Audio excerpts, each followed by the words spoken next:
warahmatullahi wabarakatuh. Nama saya Alisa Fauzia Putri. Di sini saya dari kelompok 11 dan juga anggota kelompok lainnya yaitu Erika Nuryandani, Marwatus Sohibah, dan juga Winda Syuryaningsih.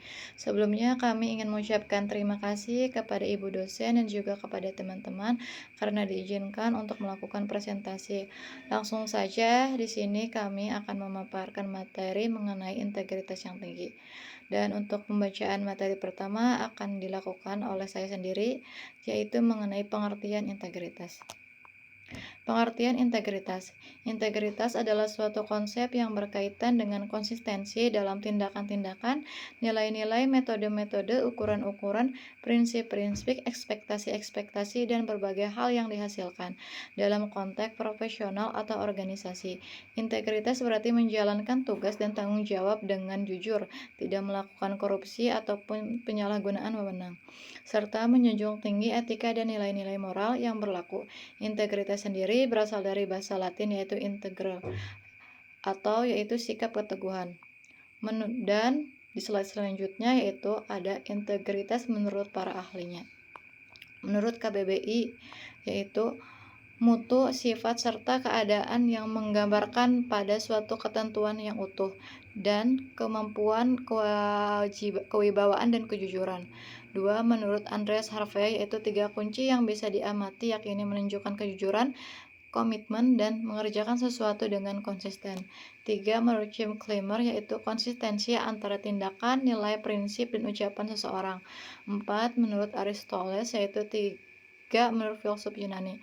Aristoteles yaitu kaitannya dengan kebajikan atau value. Langsung saja untuk slide selanjutnya akan dibacakan oleh Erika Nuryandani. Dipersilakan. Selanjutnya yaitu ciri orang yang memiliki integritas yang tinggi. Yang pertama, jujur dan terbuka. Yang kedua, konsisten dalam perkataan dan perbuatan. Yang ketiga, memiliki tanggung jawab. Yang keempat, menjunjung tinggi etika dan moral. Yang kelima, mementingkan kebenaran dan keadilan. Yang keenam, memiliki rasa empati dan peduli terhadap orang lain. Yang ketujuh, disiplin dan berdedikasi. Yang kedelapan, berani mengakui kesalahan. Yang kesembilan, dapat dipercaya. Yang kesepuluh, tidak mudah terpengaruh tekanan maupun godaan.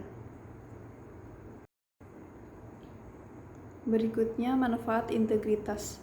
Yang pertama, manfaat secara fisik, yaitu merasa lebih sehat serta bugar dalam melakukan aktivitas sehari-hari. Yang kedua, manfaat secara spiritual, lebih bijaksana dalam memaknai pengalaman hidup. Yang ketiga, manfaat sosial, yaitu mudah menjalin hubungan dalam pekerjaan maupun dalam kehidupan bermasyarakat. Yang keempat, yaitu manfaat intelektual, ialah mampu mengoptimalkan kemampuannya.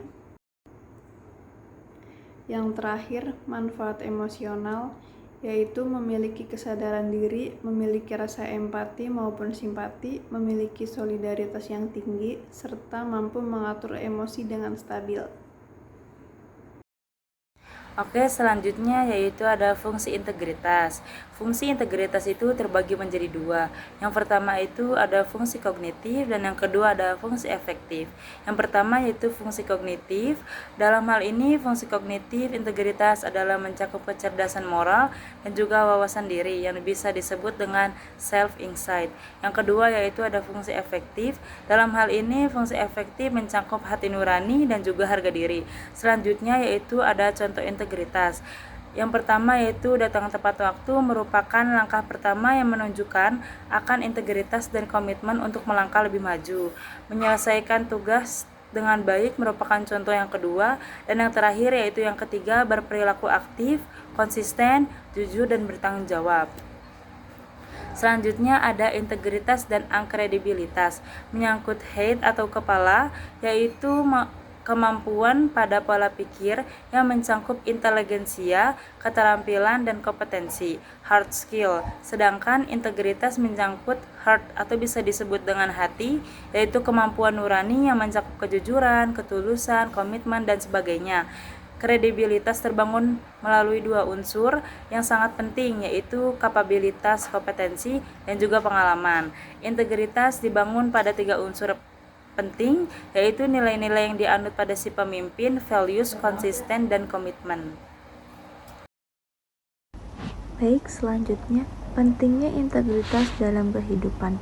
Integritas dalam menentukan dirinya bisa dipimpin, bahkan bisa menjadi pemimpin, karena hanya individu berintegritas yang mempunyai kepribadian berkualitas serta mampu belajar dari orang lain. Integritas akan menentukan seberapa besar untuk layak dipercaya orang lain, sebab tindakannya yang konsisten. Integritas menghasilkan reputasi dan presentasi bagi seseorang sebab berpikir, berkata, dan bertindak secara konsisten akan menjadi kunci dalam kesuksesan. Selanjutnya, pentingnya integritas dalam kepemimpinan bisnis terbagi menjadi 5, yaitu yang pertama, membangun kepercayaan karyawan dan kepercayaan kepentingan. Yang kedua, mendorong lingkungan kerja yang sehat dan etis. Yang ketiga, menjadi reputasi dan kredibilitas perusahaan. Yang keempat, meningkatkan kepuasan dan kualitas karyawan. Yang kelima, meningkatkan kualitas jangka panjang. Sekian presentasi dari kami, kurang lebihnya mohon maaf. Wabillahi taufiq wal hidayah. Wassalamualaikum warahmatullahi wabarakatuh.